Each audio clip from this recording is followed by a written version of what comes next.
পড়লো কথা হাটের মাঝে, যার কথা তার গায়ে বেঁধে। হ্যাঁ, হাটের মাঝখানে একটা কথা বলাই হলো, কারোর নাম না নিয়ে, কারোর কাউকে কোনোরকম ভাবে কোনোরকম ইঙ্গিত না করে জাস্ট একটা কথা বলা হলো যে একটা হাঁড়ি হাটের মাঝখানে কিন্তু ফেটে গেছে।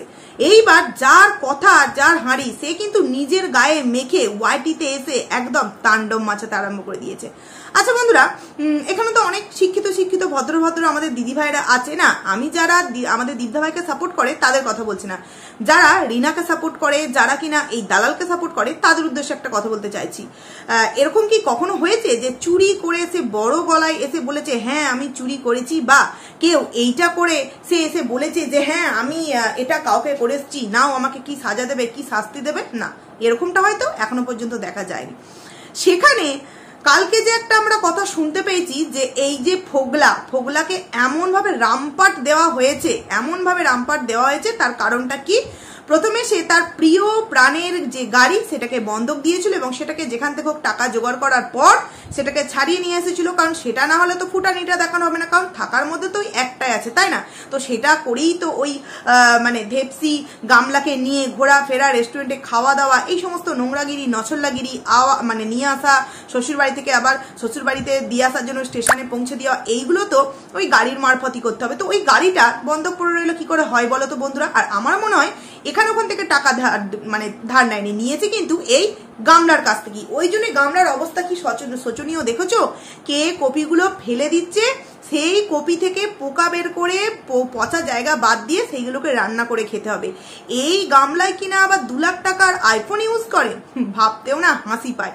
আগে তো উচিত ছিল নিজের যে মানুষটাকে চুজ করেছে সেই মানুষটা যে যে জিনিসগুলোর কমতি আছে, যেইখানে যে ধারগুলো আছে, সেইগুলো মনে হয় এই আগে গামলার মেটানো উচিত ছিল। 2 লাখ টাকার আইফোনটা হাতে নিলেই হবে? স্ট্যান্ডার্ডটাও তো মেনটেন করতে হবে, তাই না?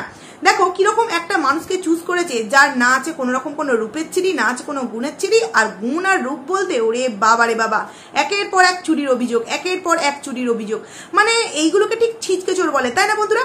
এই প্যান্ট চোর, জুতো চোর, টাকা চোর, এইগুলোকে ছিচকে চোর বলে। কিন্তু শেষমেশ কিনা বন্ধকিও দিয়ে দিচ্ছে। মানে ভাবতেও অবাক লাগে যে কোন দিন না এই মানে গামলা কি ওই যেখানে আগে কাজ করতো ওখানে নিয়ে গিয়ে বলে এই নাও এনে দিলাম, এটা কত দরে বিক্রি হবে বলো, এইটা এই যদি মোটা দাম দাও তবে কিন্তু একে বন্ধক দেবো, নচেত কিন্তু দেবো না। কারণ এর বিশাল ট্যালেন্ট, এর যা ট্যালেন্ট, যে মা নিজের ছেলেকে 6 মাস ফেলে রেখে চলে আসতে পারে, তার নাম পর্যন্ত একবারও মুখে নেয় না, সেই মেয়ের যে কতটা ট্যালেন্ট হতে পারে, আশা করছি এই ফোগলার থেকে কেউ কিন্তু বেশি বুঝবেই না। কি না একটুখানি গুঁটুরগু পাওয়ার জন্য, একটুখানি গুঁটুরগু সবসময় পেলেই কিন্তু একদম সবকিছুতে মন খুশ হয়ে যায় এই গামলার। তো তারপর যথারীতি ওই গাড়িটা বন্ধক থেকে ছাড়িয়ে নেওয়ার পর তারপর ফোন চুরি করতে গিয়ে যথারীতি ধরা পড়ে রাম খেয়েছে, রাম পেদানি যাকে বলে খেয়েছে। তো সেখান থেকে আমরা কিন্তু এই কথাটা কমেন্টসের মাধ্যমে জানতে পেরেছি, মানে গামলার কমেন্ট সেকশনেও কমেন্ট করা হয়েছিল, এমনকি দীপদা ভাইয়ের ভিডিও থেকেও কিন্তু আমরা এই কথাটা শুনেছিলাম। কিন্তু আমরা কি কেউ ভেবেছিলাম যে দীপদা ভাইয়ের ভিডিওর মধ্যে যেই কথাটা বলেছি সেই কথাটা ডাইরেক্ট একদম নাম নিয়ে এই ফোগলাকে উদ্দেশ্য করে বলেছে? না, দীপদা ভাই কিন্তু এরকম কিছুই বলেনি। কি বলেছে? যে এরকম একটা খবর শুনতে পেলাম যে দেখে যারা কিসমে কিতনা হে দম, জম কে রাখনা কদম মেরে সাথিয়া, এরকম একটা জাস্ট আমাদের সামনে তার ভিডিওর মধ্যে ডেডিকেট করেছে। না তার নাম নিয়েছে, না তার বাড়ির ঠিকানা নিয়েছে, না কোনো রকম কোনো কিন্তু আমাদের হিংস দেয়নি। কিন্তু হ্যাঁ, আমরা যারা বোঝার তারা বুঝিয়ে গেছি, কারণ দীপদা ভাইয়ের কাছে হয়তো এই খবরটা এখন মানে প্রথমে এসেছিল, কিন্তু আদার যে সমস্ত খবর বা এই খবরগুলো কিন্তু আমাদের কাছে আগেই পৌঁছে যায়, তাই না? তো আমাদের ভিডিও করতে লেট হয়ে যায় সেটা তো আলাদা বিষয়। কিন্তু এখানে এই দালাল দেখলাম কাল থেকে ছানবিন করছে যে আমি কি করে আবার ওয়াইটির সামনে মহান হবো, কারণ চারিদিক থেকে আমাকে যেভাবে মানে চোপে মানে ফাঁদে ফেলানোর চেষ্টা করা হচ্ছে। মানে এই দালালের আজকের দুপুরে যে ভিডিওটা দিয়েছে কল রেকর্ডিং সহ, ওর কথা বলার ধরন, ওর চোখ মুখ একটু দেখেছো? মানে হ্যাঁ, কিছু একটা তো গোলমেলে বিষয় না, হ্যাঁ তোমরা জানতে পারবে না, ও না জানালে তোমরা কি করে জানতে পারবে, কিন্তু জানতে তো কিছু একটা পারবে। এইটুখানি তোমাদের বলে রাখলাম বন্ধুরা, ওর কাছে আজকের দিনটা কিন্তু স্পেশাল একটা দিন, এইটুখানি বলে রাখলাম। এই দালালের যারা ঘনিষ্ঠ বন্ধু তাদেরকেও বলবে কিনা জানি না, তবে হ্যাঁ তার কাছে কিন্তু একটা স্পেশাল দিন কি হিসেবে বলো তো। না না না, তোমরা অন্য কিছু ভেবো না, আমি স্পেশাল দিন মানে বলতে চাইছি ওই যে তোমার আছে না ফোগলা, দাঁত ভাঙা ফোগলা, ওই ফোগলার সাথে কিন্তু একটু ইন্টু পিন্টু করে নিয়েছে, কারণ ও প্রত্যেকের সাথেই কথা বলতে চায়, এমন একটা অ্যাটিটিউড নিয়ে কথা বলে যেন মনে হচ্ছে মানে কার সাথে, বয়ফ্রেন্ডের সাথে কথা বলছে, একবারে সেজে গুজে চাকচিক্য হয়ে, আর যেন চিন্তাও চুরি বাবার এই কিছু যদি হয়ে যায়, মহান একটা মানুষের কিছু হয়ে গেলে কি করবে, তখন ওর কন্টেন্ট কি হবে। এই যে দুদিন অন্তর অন্তর ভিউজ কমে গেলেই কল রেকর্ডিং, ভিডিও কলিং, তোমার ভয়েস মেসেজ, এই সমস্ত কিছু যে দেখিয়ে দিচ্ছে আমাদের সামনে, একজন যদি এই লিস্ট থেকে কমে যায় তাহলে তো অনেক বড় একটা বিপদ হয়ে যাবে না এই দালালের। তো সেই কারণে সে কাল রাত থেকে মানে পরশুদিন রাত থেকে ভেবে ভেবে এই ফোগলাকে কিন্তু শেষমেশ ফোন করিয়ে ফেললো। এইবার কি বলতো, ওয়াইটিতে কিছু আছে মানে ভাবে বোকার হদ্দ, হ্যাঁ আমরাও যেমন বোকার হদ্দ, সেরকম ওয়াইটিতে যে সমস্ত ভিউয়ার্স আছে তারাও কিন্তু বোকার হদ্দ। একবার একটা কথা ভেবে দেখো, এখনকার যে সমস্ত ব্লগাররা তারা হসপিটালে অ্যাডমিট হচ্ছে, হসপিটালে অ্যাডমিট হয়ে যেইটুকুনি টাইম সেলাইন চলছে, মুখে অক্সিজেন পড়ে আছে, সেইটুকুনি টাইম কথা বলতে পারবে না, তারপরেই যথারীতি হাতে ক্যামেরা নিয়ে কিন্তু ভিডিও করছে, দেখো আমি বেডে শুয়ে আছি, আমার অক্সিজেন চলছে, আমার সেলাইন চলছে, আমার এই ওষুধ। এই রিসেন্ট কাল একটা ভিডিও দেখছিলাম, অ্যাক্সিডেন্ট হয়েছে, হসপিটালে গিয়ে ভিডিও করছে না, একটা ব্লগারদের যেটা কাজ সেটা করতেই হবে। সেখানে দাঁড়িয়ে কেউ একজন ফোন করলো এবং ফোনে আমাদেরকে কি শোনানো হলো যে যখন প্রথমবার নাকি এই দালাল ফোন করেছিল ফোগলাকে, তখন নাকি দালাল ফোগলা ফোনটা কেটে দিয়েছিল। কিন্তু কেন কেন কেন কেন কেন ফোনটা কাটা হলো আমি তো বুঝতে পারলাম না। প্রাণের প্রিয় দিদি নাকি দিদির সাথে মানে চলছে, বুঝতে পারছি। নাহলে ভাবো বন্ধুরা, আমরা যে সমস্ত কন্ট্রোভার্সি ক্রিয়েটার আছি তাদের কিন্তু কোনো সময় প্রয়োজন পড়ে না কোনো পরকীয়া করা নারীর যে বয়ফ্রেন্ডের সাথে পরকীয়া করেছে সেই পর্যন্ত যাওয়ার কিন্তু আমাদের কোনো রকম কোনো প্রয়োজন কি আজও পর্যন্ত পেরেছে? মন্দিরার ক্ষেত্রে যে থার্ড পার্সন ছিল নাকি তার সাথে কোনো রকম কোনো কথোপকথন করার প্রয়োজন মনে হয়েছিল, নাকি এই গামলার যে পরকীয়া করা বয়ফ্রেন্ড তার সাথে কোনো রকম কোনো যোগাযোগ করার প্রয়োজন মনে হয়েছিল? কিন্তু সেই জায়গায় এই দালালের আমার একটা বিষয় বড্ড অদ্ভুত লাগে, যে সমস্ত নারীগুলো পরকীয়া করছে তাদের বয়ফ্রেন্ডের প্রতি এত আকৃষ্টতা ঠিক কিসের? মানে ভাগনাও চলে গেছে, বড় ঠিকঠাক দিতে পারে না, তো সেই কারণে এখন কি করবে, যারা পরকীয়া করছে তাদের যে সমস্ত বয়ফ্রেন্ডগুলোর সাথে পরকীয়াটা চালাচ্ছে তাদেরকে নিজের জালে জড়িয়ে অনেক কিছু কিন্তু করতে চাইছে। বুঝতেই পারছো কি করতে চাইছে। তো ও বলছে যে আমি যখন ফোনটা প্রথমে করলাম তখন কিন্তু প্রথমে ফোনটা কেটে দিল। এবার ভাবো ফোনটা কেটে দিল কেন? সে কি বললো, সে ফিস্ট একটা পিকনিকে ছিল, পিকনিকে থাকলে নিশ্চয়ই ফোন কেটে দেওয়ার মতো কোনো রকম কোনো পরিস্থিতি হতে পারে না। জানতাম কোনো অফিসে আছে বা কম্পিউটারে কোনো কাজ করছে, মিস্টেক মানে টাইপিং মিস্টেক হয়ে যেতে পারে ফোন অ্যাটেন্ড করলে, এরকম তো কিছু নয়। ফিস্ট করছিল, এটা করছিল, ডান্স করছিল, এইসবই সমস্ত কিছুর মাঝখানে কিন্তু ফোনটা রিসিভ করাই যেত, তাই না? তো ফোনটা কিন্তু রিসিভ করেনি বন্ধুরা, তার মানে ওই যে ফোনটা রিসিভ করলো না ওই টাইমে কিন্তু এই গামলাকে ফোন করা হয়ে গেছে ওই ফোগলার, যে এইরকম আমাকে ওই দালাল রানী দালাল মাসি কিন্তু ফোন করে তার মানে নিশ্চয়ই আমার কাছ থেকে কিছু জানতে চাইছে। তো কি বলবো বলো? তো ওখান থেকে গামলা যথারীতি একদম স্টেপ বাই স্টেপ সমস্ত কিছু শিখিয়ে দিয়েছে, তুমি এই করে কথা বলবে। কিন্তু কি বলো তো, গামলা যতটা ধরিবাজ, যতটা মানে নছরলাগিরি করতে পারে, এই ফোগলা তো তার থেকে 10 গুণ। কিন্তু একটা জিনিস একদম পারে না, যতই কবিতা চোর আর যতই যা কিছু চুরি করুক না কেন, কথা বলার ধরন কিন্তু এখনো পর্যন্ত শিখে উঠতেই পারেনি। হ্যাঁ, তোতলা মানুষ হতেই পারে, এটা অনেকেই হয়, এটা কোনো রিজন নয় যে তুমি কথা বলতে পারবে না। কিন্তু এ হচ্ছে ভয়ে কিন্তু তুঁদলে যায়, এরকম করে তুঁদলে যায়, যেরকম আগের বার কল রেকর্ডিং একটা শুনিয়েছিল সেরকমই কিন্তু এইবার। তোমরা লক্ষ্য করবে ও যখন কথাগুলো বলছিল তখন কিন্তু কি কথা বলবে, কি কথা দিয়ে ভিউয়ার্সদেরকে বোঝাবে এটা কিন্তু বুঝে উঠতে পারছিল না। কারণ কি, ওই যে বললো প্রথমে ফোনটা কেটে দিয়ে তারপর দ্বিতীয়বার ফোনটা করেছে, যথারীতি গামলা শিখিয়ে দিয়েছে, কিন্তু গামলার কথা অনুযায়ী তো এই কথা বলতে পারে না। এর চুরি করা এর স্বভাব, চুরি করে সমস্ত কিছু মানে ছাপতে ভালোবাসে, সেখানে নিজের মধ্যেকার কথাগুলো কি করে লুকায় বলো তো বন্ধুরা? ওই জন্য ওর কথার মধ্যে কিন্তু অনেক কিছু বন্ধুরা ফাঁস হয়ে গেছে।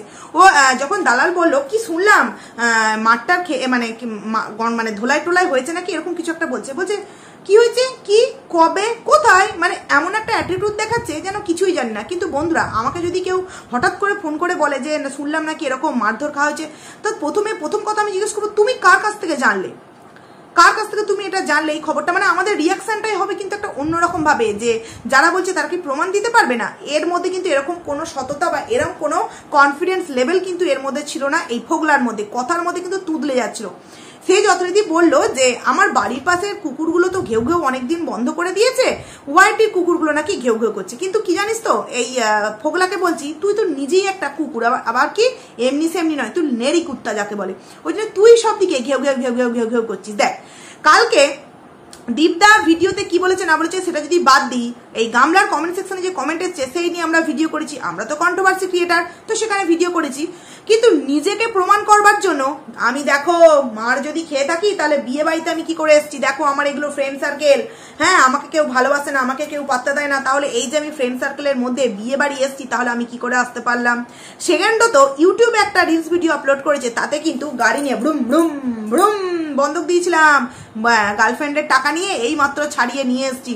সেই আদিকালের কবেকার একটা ছবি, সেই ছবিটা কিন্তু পোস্ট করেছে। দেখো আমার এই যে ওয়াইটিতে একটা কথা উঠেছে, গাড়ি নাকি বন্ধক দিয়েছি, গাড়ি যদি বন্ধক দিতাম তাহলে এই গাড়িটা কোথা থেকে এলো, চুরির মাল না, এটা তো চুরির মাল নয়। তো গাড়িতে বসে আছে এরকম একটা ছবি শেয়ার করেছে ইউটিউবে কিছুক্ষণ আগে, এবং ইনস্টাগ্রামে তোমার ইনস্টাগ্রাম বলছি, হ্যাঁ ইনস্টাগ্রামে একটা ছবি শেয়ার করেছে, সেটা কালকে রাতে একটা বিয়ে বাড়িতে গেছে। এবার বিয়ে বাড়ির কথা বলতে একটুখানি তোমাদেরকে একটা এই প্রসঙ্গে আমি কথা বলতে চাই।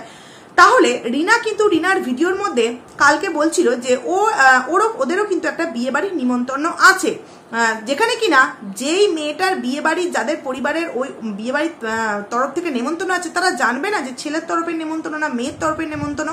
কার্ড নাই বা দিল, নিশ্চয়ই তাদের আত্মীয় পরিজন, তবেই না নয় আত্মীয় পরিজন নয় মানে পাড়া প্রতিবেশী, তবেই না নেমন্তন্নটা করেছে। তো নেমন্তন্ন করলে আমি জানবো না যে ছেলের বিয়ে না মেয়ের বিয়ে। কিন্তু ওই গামলা কিন্তু ওটা বলতে পারলো না প্রথমে যে ছেলের বিয়ে না মেয়ের বিয়ে। গায়েহলুদের কথাকে মাথায় ঢুকিয়ে যে গায়েহলুদ হলো তো তাহলে ওটা মেয়ের বিয়েই হবে না, তখন কিন্তু বললো এই মেয়ের বিয়ে বলছি ছেলের বিয়ে, তবেই না গায়েহলুদটা নিয়ে যাবে। তো তখন বললো ও ছেলের বিয়ে ছিল, মেয়ের বিয়ে কেন হবে, গায়েহলুদ যেহেতু নিয়ে গেছে তাহলে ছেলের বিয়েই ছিল। বুঝতে পারছো বন্ধুরা, মানে নিমন্ত্রণ যদি থেকেও থাকে সেটা কিন্তু ফুল পরিবারের ছিল না, নিমন্ত্রণটা ছিল কিন্তু এই ফোগলার তরফ থেকে।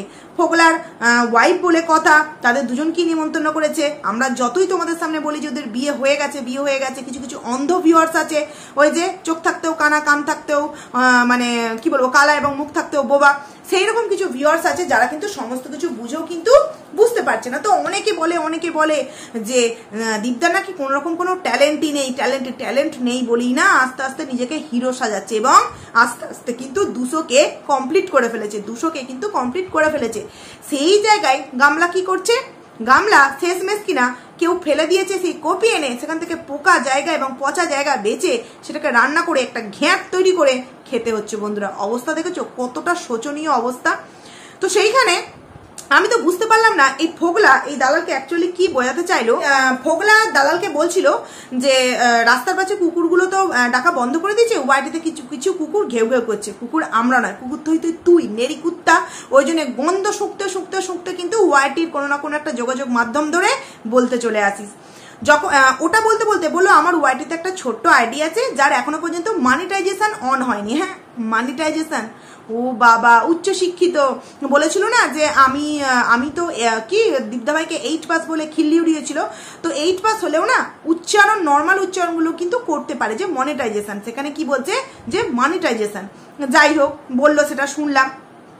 সেখান থেকে সে বলছে যে আমার ছোট্ট একটা আইডিয়া আছে, সেখানে এখনো পর্যন্ত মনিটাইজেশন হয়নি, এবং আমি চাইও না যে যারা এই সমস্ত কুকুরগুলো যে ঘেউ ঘেউ করছে, আমি চাই না মুখ বিক্রি করে টাকা ইনকাম করতে, বইয়ের মুখ বিক্রি করে, নিজেদের মুখ বিক্রি করে টাকা ইনকাম করতে। ও মুখ বিক্রি করে টাকা ইনকাম করতে চায় না, অথচ যেই মেয়েটা নিজের পরকীয়ার আরম্ভ থেকে আজও পর্যন্ত যা ভিডিও দিয়েছে, তার এই যে 65,000 সাবস্ক্রাইবার, প্রতিটা ভিডিওর মধ্যে কিন্তু পরকীয়ার ছোঁয়া আছে, প্রতিটা ভিডিওর মধ্যে। এবং সেও কিন্তু তার মুখ দেখিয়ে মৃত বাড়িতে সাজগোজ কেনা থেকে আরম্ভ করে, হ্যাঁ তোমার ভালো মন্দ খাওয়া থেকে আরম্ভ করে, তারপরে সুন্দরভাবে নেল পলিশ পরা থেকে আরম্ভ করে সমস্ত কিছু কিন্তু করছে, কিসের জন্য? টাকার জন্য। আর সেই তার বয়ফ্রেন্ড কি বলছে যে আমি পছন্দ করি না মুখ বিক্রি করে কেউ মানে টাকা ইনকাম করুক। ভাবো একবার কতটা সৎ মনের মানুষ। সে বলছে যে সোশ্যাল সাইডে নাকি এই ফোগলা একটা ইমেজ আছে। হ্যাঁ ইমেজ তো তোর থাকবেই, একটা নয়, দুটো নয়, তিনটে নয়, চারটে নয়, অগন্তিক যদি কারোর বিয়ে এবং ভালোবাসা প্রেম প্রীতি হয়ে থাকে, তার সোশ্যাল সাইডে ইমেজ থাকবে না তো কি? এই যারা শুধুমাত্র একটা বউ বিয়ে করে, ছেলের যদি হয় একটা মেয়েকে বিয়ে করে, মেয়ে যদি হয় একটা ছেলেকে বিয়ে করে সংসার করছে এবং ব্লগিং করছে, তো তাদের ইমেজ থাকবে? তোদেরই তো ইমেজ থাকবে, এবং তোদের ইমেজগুলো কি বলতো সুন্দর, মানে ভিডিওর মধ্যে নয়, তোদের যে সমস্ত মানে কি বলবো ইমেজ, সেই ইমেজগুলো নাকি কোথায় থাকবে, ওই সমস্ত নোংরা জায়গায় যেখানে নোংরাগুলো এরকম গিজ গিজ গিজ গিজ করে। এদেরই কিন্তু সোশ্যাল সাইডে ভ্যালু থাকবে বন্ধুরা, যারা কিনা একের পর এক নোংরামো করবে এবং সোশ্যাল সাইডে সেটাকে সুন্দরভাবে ক্যাপচার করে দেখাতে পারবে, তাদেরই কিন্তু ইমেজটা থাকবে। বুঝতেই পারছেন, এই ইমেজের না ক্যাথাই আগুন, বুঝতে পারলি তো, এবং তুই নিজেও খুব ভালো করে জানিস। তারপরে এই ফোগলা আর এই গামলা নিজেদেরকে কি মনে করে বুঝতে পারি না। বলছে কেউ কি নিজে থেকে চাইবে যে নিজের ইমেজ নষ্ট ইমেজ। এই দুদিন আগে এই গামলাও কিন্তু এই কথাটা বলেছিল, ইমেজ। যেই ছেলেটা একটা নয় দুটো নয় অগন্তিক বিয়ে করে, যেই ছেলেটা প্যান্ট চোর, তারপরে তোমার টাকা চোর, জুতো চোর, গাড়ি বন্ধক, ফোন চোর, বইয়ের টাকা চোর, মায়ের সোনা চোর, দিদির সোনা চোর, মানে চোর চোর চোর, মানে ছিচকে চোর, মধ্য চোর, তার থেকে বেশি চোর, সমস্ত কিছু ট্যালেন্ট যার মধ্যে ভরপুর, যাকে কিনা রাস্তায় মেরে উল্টো করে এমন মারা হয় যার কিনা কপালে ব্যান্ডেজ, হ্যাঁ এইখান মুখ মানে থোদনা ফেটে যাওয়া অবস্থা তার শোচনীয়। হ্যাঁ, হসপিটালে তাকে অ্যাডমিট হতে হয়নি, প্রাথমিক চিকিৎসা করে তাকে যথারীতি বাড়ি ফাড়ি পাঠিয়ে দেওয়া হয়েছে। সেইখানে নাকি তার আবার ইমেজ, আর তোর সাথে যেই সমস্ত বন্ধুগুলো ছিল ওই তোর মতনই তো, ওই জন্যই কিন্তু নাকি তারা ছবি তুলতে চায়নি, তুই জোরজার মুলুকতার করে তাদেরকে দিয়ে জোর করে ছবিটা তুলিয়েছিলিস। তোর আবার ইমেজ যেইখানে কাজ করছিস সেইখানে পর্যন্ত তেল মশলা চুরি করেছিস, তার আবার ইমেজ, তার ইমেজের 100, বুঝতে পারছিস তো। তো বন্ধুরা আমি একটা কথাই বলতে চাইছি, এই যে দালাল আজকে কল রেকর্ডিংটা আমাদের কাছে শোনালো, মানে আমাদের কি বোকা ড্যাশ পায়। নাহলে ভেবে দেখো, একটা মানুষ যদি মার খেয়েও থাকে, তার কথা বলার ধরন দেখে আমরা বলে দেবো যে সে মার খায়নি। যদি এতটাই প্রমাণ দেওয়ার ইচ্ছা থাকতো এবং এইরকম প্রমাণ একদম জোরাজুরি একটা প্রমাণ, তাহলে সেইখানে তো ভিডিও কলটাও করতে পারতো না, যে দেখো তোমরা এক ঝলক দেখো। কারণ এরকমটা তো নয় যে ওই ফোগলাকে আমরা চিনি না, বা ফোগলা হচ্ছে মানে বিশ্ব রেকর্ড গড়া একটা পুরুষ, যার সব দিকে ট্যালেন্ট একদম অপরূপ সৌন্দর্য একদম ঝরে ঝরে পড়ছে, এরকম তো কিছু নয় না। তো সেখানে ভিডিও কল করলেও তো পারতো, যে দেখো আমি ভিডিও কলে কথা বলেছি, তোমরা তো বলতেই পারো যে ও মার খেলেও কথা হয়তো মানে ঠিকঠাক ভাবে বলছে, মানে উ করছে আর কথাটা বলছে। ওই জন্য না মানে আমি তো বুঝতে পারলাম না, নিজে প্রমাণ দিতে গিয়ে ইউটিউব মনিটাইজেশন এবং কি করে কুকুর ফুকুর এই সমস্ত আনুষঙ্গিক পিদির সব কথা বলে ফেললো, আসল কথাটা বলতেই ভুলে ফেললো। তখন দালাল বলছে ও তাহলে তুমি মার খাওনি? তখন বলছে না মার খাইনি, মানে হ্যাঁ মানে এরকম। তোমরা দেখবো ওইখানটা ওরকম বলছে যে এগুলো মিথ্যে কি বলি বলতো, মানে মিথ্যে না সত্যি কি বলি বলতো, এটা দালালকে জিজ্ঞেস করছে। যে সত্যিকারই কোনো রকম রামপাট খাবে না, সে তো একদম ডাঁটসে বলবে না যে ঠিক আছে, যদি যাদের এতই জানার ইচ্ছা তারা আমাদের গ্রামে এসে আমাকে সামনে নিয়ে ভিডিও করে বলুক, বা আমি তোমার সাথে এখন ভিডিও কলিংয়ে অ্যাড হচ্ছি, যদি আমাকে মেরে থাকে, আমাকে যদি মেরে মাথা ফাটিয়ে দেওয়া হয়ে থাকে, থোদনা ফাটিয়ে দেওয়া হয়ে থাকে, তাহলে আমার তো সারা শরীরে কোনো জায়গায় ক্ষতর চিহ্ন থাকবে না। তাহলে তুমি একবার আমার এই ভিডিও কলটা দেখাও সবাইকে, তাহলে সবাই প্রমাণ হয়ে যাবে যে আসল সত্যটা কি, আসল মিথ্যেটা কি। না, সেরকম তো কিছু করতে পারবে না, শুধুমাত্র কথার দমে। আবার কি বলছে যে কিরকম জুতোর বাড়ি দালালকে মারে। দেখো বন্ধুরা, এই থার্ড পার্সন ব্যক্তি মানে এই যে রাহুলও কিন্তু পুরো কমিউনিটি পোস্টের মধ্যে বলে দিয়েছিল যে আমাকে এই সমস্ত ঝামেলার মধ্যে জড়াবে না, আরো অনেক কথা বলেছিল। তো তাকে তো ন্যাটা করে অনেক কিছু বলা হলো। এখন এই ফোগলাও কিন্তু এই দালালকে একদম সপাটে মুখে চট্টা মারলো, জুতোর বাড়ি, খ্যাংরার বাড়ি, আর যত যা আছে সমস্ত কিছু দিয়ে মারলো। কি বললো যে এই সমস্ত খবরের জন্য আমাকে তুমি এরকম ফোন করবে না তো বারংবার, যদি কিছু হয় আমি তোমাকে বেডে শুয়ে ফোন করব। মানে অপমান করছে, একদিক থেকে ধরতে গেলে অপমান করলে, যে তুমি আমাকে কেন ফোন করেছো। এটা তবু কিন্তু এই দালাল নিজের কতটা ক্ষমতা দেখো, আমি ওয়াইটিতে এমন একটা প্রমাণ এনেছি যেখান থেকে প্রমাণ হয়ে যাবে যে ও মার খায়নি। এটা কোনো প্রমাণ হলো বন্ধুরা? না, আমরা তো প্রমাণ দিতেই পারি না, কারণ ওয়াইটি সব থেকে বিরাজমান একজন মহিলাকে এই দালাল, সেখানে তো আমরা চুনোপুটি। আমাদের প্রমাণের কথা বাদ দাও, আমরা প্রমাণ যদি সর্বসমক্ষে দিয়েও দিই তাহলেও কিন্তু কেউ বিশ্বাস করবে না। কিন্তু এই দালালের হ্যাঁ কে হ্যাঁ না কে না অনেক মানুষ আছে বিশ্বাস করে। তো তাদের তরফ থেকে একটা কমেন্টস গেল না কেন যে একবার ভিডিও কলিং করে দেখাতে বলো যে দেখি ও মার খেয়েছে কি খায়নি? দেখাতে পারবে না। আর ওই যে বলো না কথাটা যে এগুলো মিথ্যে, হ্যাঁ কি বলি বলো তো, এই যে কেউ যদি মার খায় সে তো বলে দেবে যে না আমি মার খেয়েছি বা মার খাইনি, পুরো ডাঁটসে বলবে, কিন্তু তার কথা বলার ধরন বা সমস্ত কিছু বুঝি কিন্তু বোঝা গেল যে ও মার খেয়েছে। আর বন্ধুরা সত্যি আমি তোমাদেরকে বলছি যে হ্যাঁ ও মার খেয়েছে। এমনকি প্রথমে যে মানে গাড়িটা বন্ধ করেছিল সেইটা ছাড়াবার জন্য কিন্তু এই গামলার কাছ থেকে যথারীতি টাকাও নিয়েছে, সেটাকে ছাড়াবার পর ফোন চুরি করার দায়ে কিন্তু সে যথারীতি মার খেয়েছে এবং যথেষ্ট মার খেয়েছে। খেয়েছে, থোদনা মদনা ফেটে গেছে, মাথা ফাতা ফেটে গেছে, অনেক কিছু ঘটনা ঘটেছে। বন্ধুরা দাঁড়াও, তোমরা আশা করছি কিছুদিন পর সমস্ত কিছু কিন্তু তোমরা নিজেরাই জানতে পারবে। তো যাই হোক চল বন্ধুরা, ভিডিওটা অনেকটা বড় হয়ে গেল, ভিডিওটাকে আমি এখানেই এন্ড করছি। মানে দালাল আজকে যা ধামাকাদার একটা ভিডিও দিল, আর দালাল আজকের দিনটা কেমন গেল রে। 10টার মধ্যে, সকাল 10টার মধ্যে দারুণ তোর জীবনে একটা গুড নিউজ ঘটেছে না। হ্যাঁ হ্যাঁ হ্যাঁ, জানি তুই বলবি না, জানি তুই বলবি না, তবে হ্যাঁ আমরা শোনার অপেক্ষায় কিন্তু রইলাম। হ্যাঁ, কিসের গুড নিউজ বলতে বলছি, ওই যে কল রেকর্ডটা আমাদেরকে শোনালি তো, ওই গুড নিউজের কথাটা বলছি। তো চলো বন্ধুরা, যারা বোঝার আশা করছি বুঝে গেছো, তো চলো টাটা।